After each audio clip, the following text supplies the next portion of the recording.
Mums with Hustle podcast, episode 528. Welcome to the Mums with Hustle podcast, where you'll discover everyday mum entrepreneurs killing it in their industry.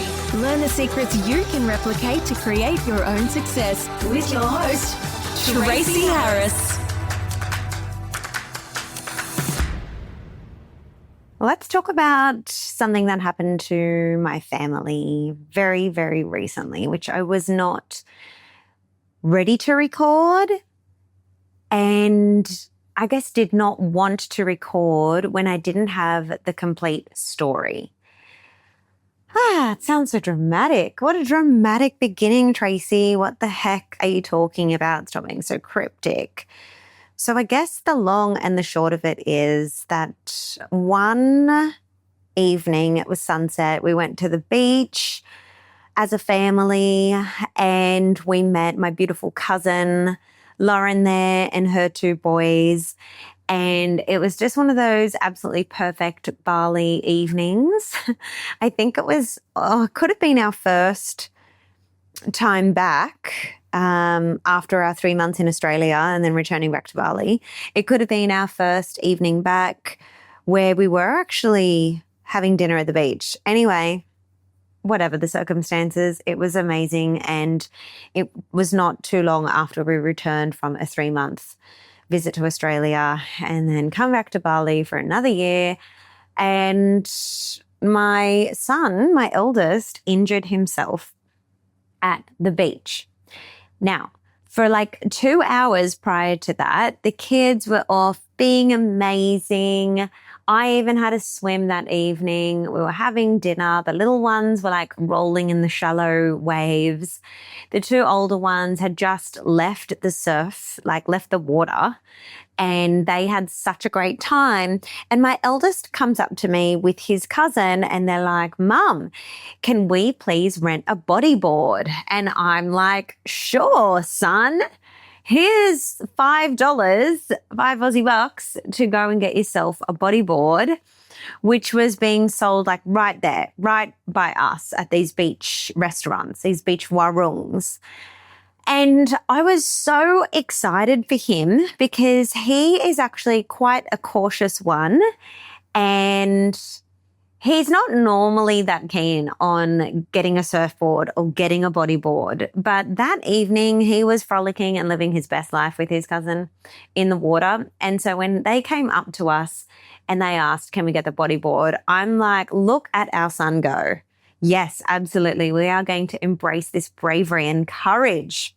So we give him the money and he goes to rent his board and he gets impaled in the shin by a disgusting and a disgustingly at the same time sharp stick.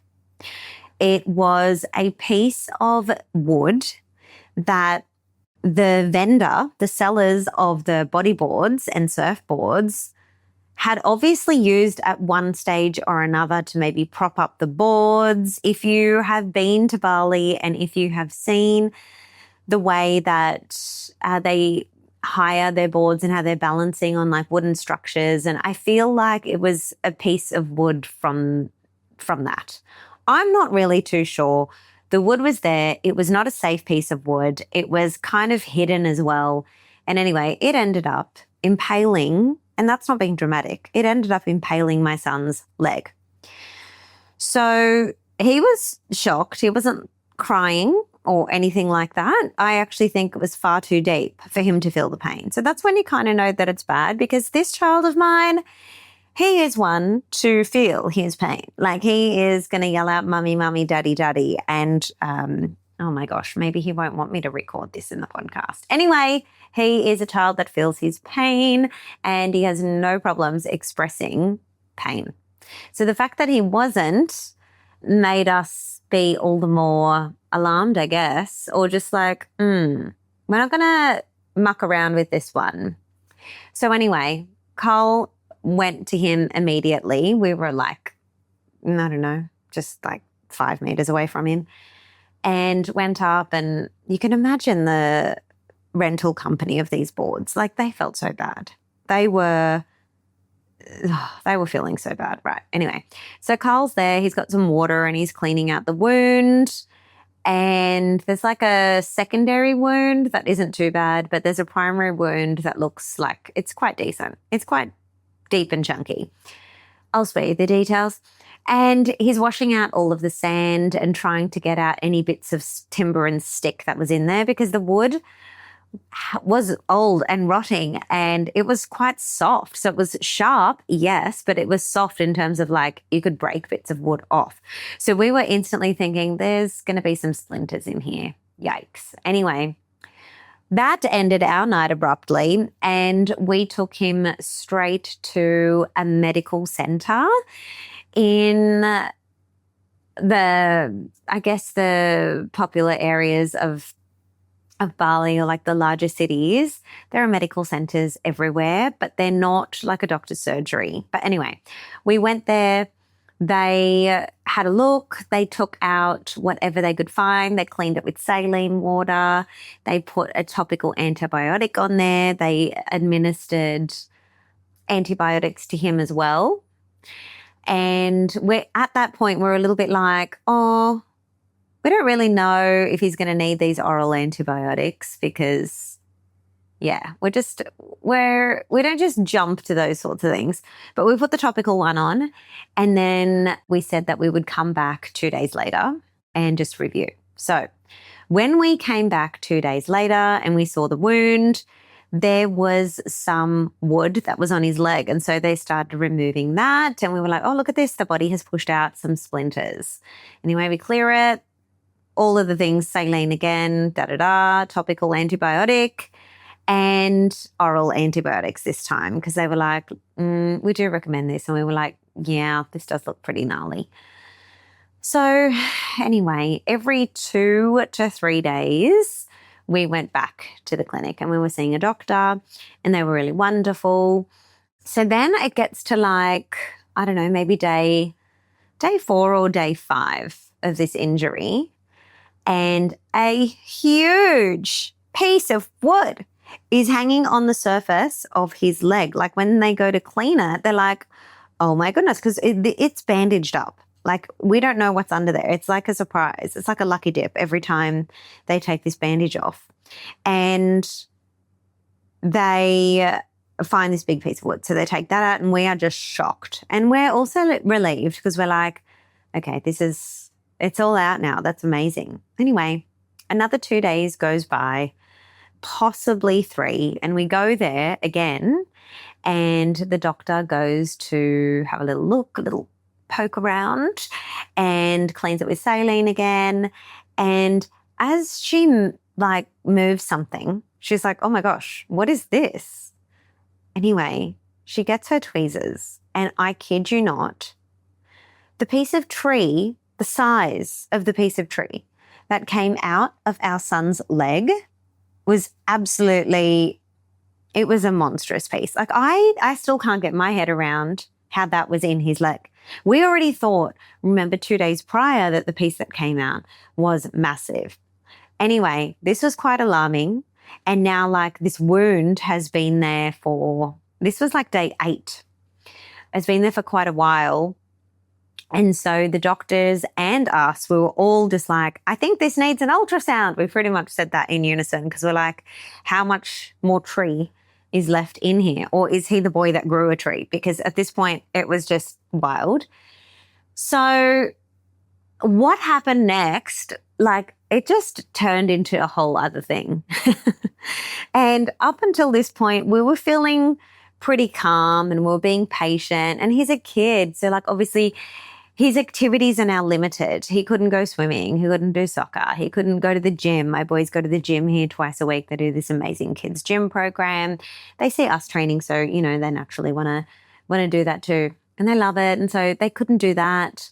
We had to say no to play dates with new families that we've really been excited to connect with here in Bali. But the activities that everyone had planned were things like rock climbing and indoor fun, like play centres, and he just could not do it. So we had to ignore meeting these amazing families, which, you know, sucked for everybody, but mostly for him.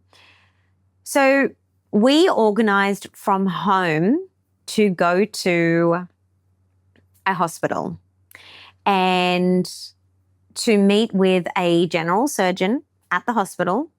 And that general surgeon teed up with a radiographer to ultrasound his leg, all like within like boom, boom, boom. Like you go in, you go to admissions, you see the surgeon, he straight away says, here you go and get your ultrasound. That sonographer then instantly does the report, gives it straight back to the surgeon. There was no waiting. We were just like doing things so swiftly. And that blew us away. We were like, wow, this is a phenomenal service. This is better than anything that we have experienced in Australia. And it did not escape us that this is highly likely not the experience that the local Balinese people have or Indonesian people have in their own health system. But that's a whole other issue and conversation for another day. We were there with our child and we were really blown away and very, very grateful. Anyway, the surgeon's call is that he would like to just open up his leg. And because there was some more small pieces of wood that were in his leg, but the primary concern at this stage was how long he'd had this wound, the fact that it had this old wood in there for so long, and that he did show several signs of infection. The ultrasound did not show that the infection had made it down to the bone, which that would have been a major problem. So we were very relieved at that point. However, it was like in the skin, not just on the surface, but in the skin. So then we're like, holy moly, our kid is going to have surgery. Our kid is going to have surgery, and surgery in a country that is not our home country. And that felt extra scary. It felt extra scary. And so I wanted to share this whole thing with all of you because I am always talking about creating and living your life by design. And that means that you need to be someone who thinks in terms of freedom. You need to be a freedom maker, meaning you make choices that enable you and your family to live life on your own terms. And I think that we can sometimes only focus on the wonderful rosy elements of that, but we very rarely stop to acknowledge the cost of that, because there is a price for everything, and there is a cost or a tax, if you want to call it, on living a freedom-filled life that rarely gets spoken about. And so it's all well and good that we want to go gallivanting and potentially living all around the world and doing all of these things. What is inevitable is that as we do life, because this is not a holiday for us, but even when you do a holiday, things can go wrong. People can get sick, people can get injured, but our chances of those things happening are so much higher. It's almost inevitable because we are well and truly, like, we're moving into our third year of living overseas. Is that not crazy? That sounds crazy to me. Yeah, we've done 2 years. April marks 2 years of living overseas.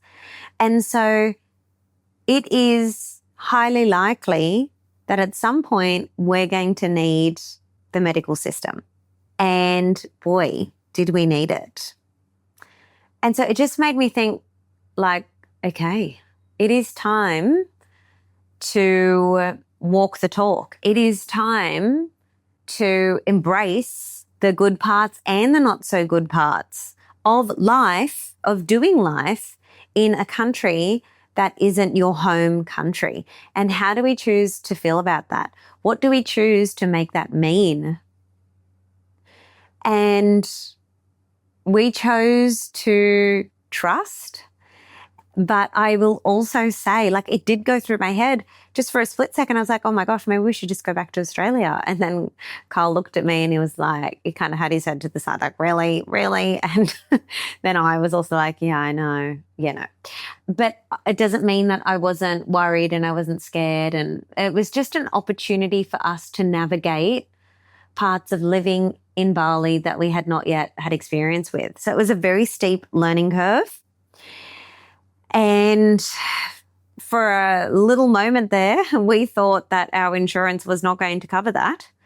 And this surgery without insurance and the hospital stay would have cost around 10,000 Australian dollars. And when we first thought that we were not going to get our insurance, we just had that, well, that sucks. Look, at this point, we just wanted our boy to be well. So we were just like, we don't even really care. We just want him fixed. And we just want to know that that infection has not gone through to the bone. And we just want to be on the other side of this. We are so grateful for our normal everyday life. Can we please just get back to that? Nothing matters except your health and the well-being of your beautiful family. I know that you all know that. I know that. I know that every single day. But having something like this happen was the biggest reminder of that. And then when we were still thinking, oh my gosh, this is going to be one costly exercise, we also looked at each other with so much gratitude to God that even though we were expecting that we would have to pay for that our family had that. We could pay that. And not only could we pay that up front, we could pay that and not be affected. We could pay that and life would just continue as normal. And I remember for the longest time, for the majority of my life actually, if that was the family that I grew up in, we would not have that. And we would not just be able to pay that and move on with our lives. And then for the longest time of like Carl and I being together, because this year we celebrated 18 years of marriage. And before that, we dated for 7 years. So, we've been together for a long time. And the majority of our time together, we were not in the financial position that we are in now, or that we have been, in this season of business. And so it's not lost on us that to be able to say that, to be able to pay that and know that you're going to be okay, your son's going to be okay, and not only okay, like you could just like deal with that. I could cry at the thought of that because it wasn't always like that for us, like far from it. And I also get emotional about it because it's not like that for the majority of people on this earth. It is not like that. The amount of financial stress and pressure that would place on a family, and the amount of people that live in countries where they would just simply wouldn't even be able to help their child, that went through my mind. And so we just had so much gratitude in that moment when we were really thinking that we were going to have to pay for that, Anyway, that is not the case. And this is covered by our insurance, and our insurance people and the officer that was like dealing with our claim from the moment that we called them at the hospital was just so amazing. So amazing. So he had his surgery at Bali International Hospital in Kuta. His surgeon was a female that was fierce and such a boss. So intelligent, so quick-witted, so sharp, such a clear communicator. She had personality, she had confidence, she had brains, all of the things. I just loved her. And the whole team, all the nurses, everybody. Like I said, our insurance and our officer from Australia that was on the line liaising with the team at Bali International, because they have very clearly established and installed systems and processes for the insurance company and the hospital to liaise and work really well and quickly together. Like, it was so dialed in. And for that, we're incredibly grateful also. It was so strange seeing my child go into hospital to have surgery. I stayed here at home with our youngest, and he just slept in my bed that night whilst Carl went with our eldest and did the hospital administration. There was absolutely no waiting. Like, people were waiting to meet them. And so they got there at about 10 p.m. at night. They put him in a room immediately, did his vitals, put him on a drip, kept him hydrated. His fasting commenced. And by 7 a.m. the next day, he was in his surgery. And about 25 minutes later, he was out. And I was there with his little brother, and we were all together as a family and just relieved that everything went well and there was nothing sinister going on at all.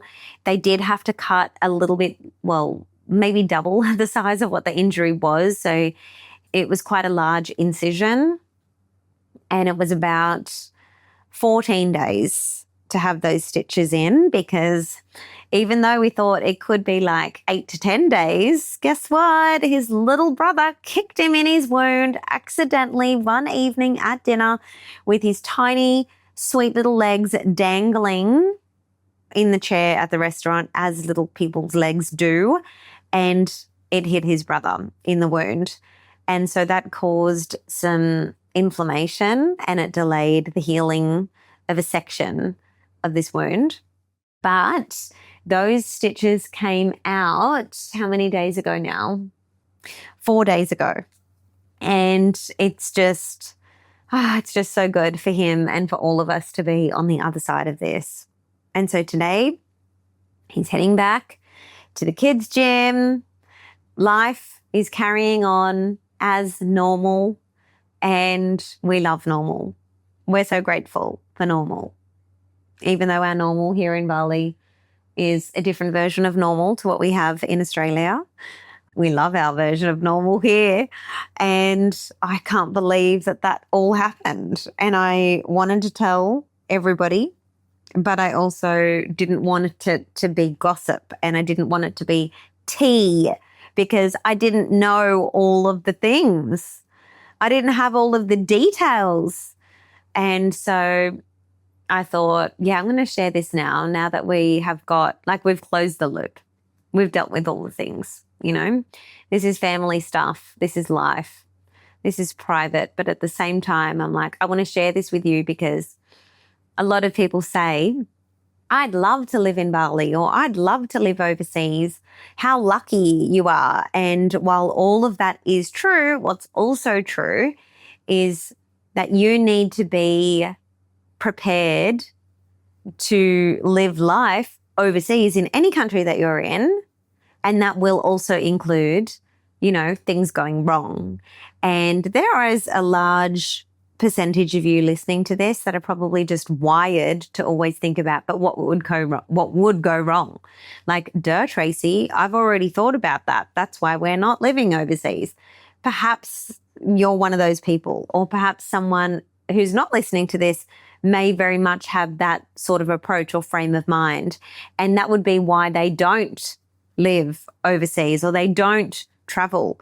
But there is a cost to not living a big, bold, brave life also. And that means you're living a very limited life. That means you're living life afraid. I would say, are you even living life? Because accidents can happen at home. I'm sure some of you have had awful things happen, right? We never want those experiences, but it's an inevitable part of the human experience. So this whole thing just solidified for us that we do love living here. We got looked after. Our son got looked after. We're incredibly grateful. And we can navigate a lot. We can navigate more than we think that we can. And just never, ever, ever take your family and your health or your physicality, your movement, your ability to get out and be an active participant in life, or your children, your husband, your friends, your mom, your dad. Nothing is more important than each other and the people that you love.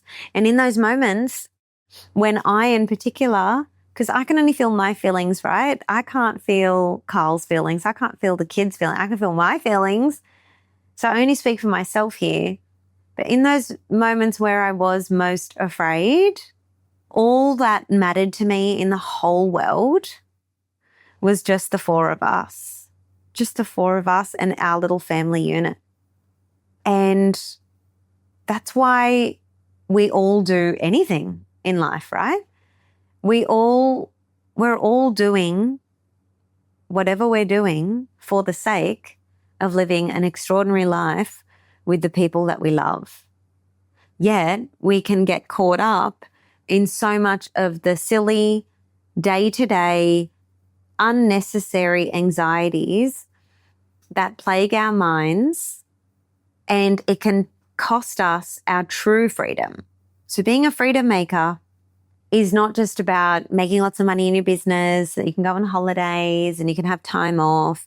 It's about daring to free your mind and focusing on what is truly important and living a big, bold life, not a small, sheltered, limited life. There's so much to this that I could continue to unpack, but I'll leave it there for today. And just know that we are all well, we are all happy, we are all incredibly grateful, and the stick is no longer at the beach. And it just was one of those things that couldn't be avoided.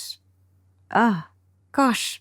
My kid also went from not being able to swallow a tablet, like a pill, to just like being a pro because of the painkillers and antibiotics. And you know what? Like in his moments of vulnerability, he spoke with such positivity, with such a calmness, and with such faith in God. And so for us as parents, it was like we got to see his truest essence. He was just stripped back to like who he is at his core through this whole thing, particularly the hospital part, like in the lead up to being admitted. He was just like, Mum, I understand if you're worried. That's normal for a mum, but this is going to be good and I just want to be better. And so I'm willing to do what it takes. And I know that Jesus is with me and that we're so blessed. And so we're just going to be brave. And I was like, who are you? You know, like he was so full of faith. He was so calm. And now he's back to his unhinged, chaotic self, which is also totally fine. But, you know, like when a crisis happens, or I guess there's a lot of stress and a lot of unknown, he was just truly graced and full of the Holy Spirit. So again, another beautiful thing to witness in him and for him to experience. And he truly did not have any fear. He just had beautiful faith.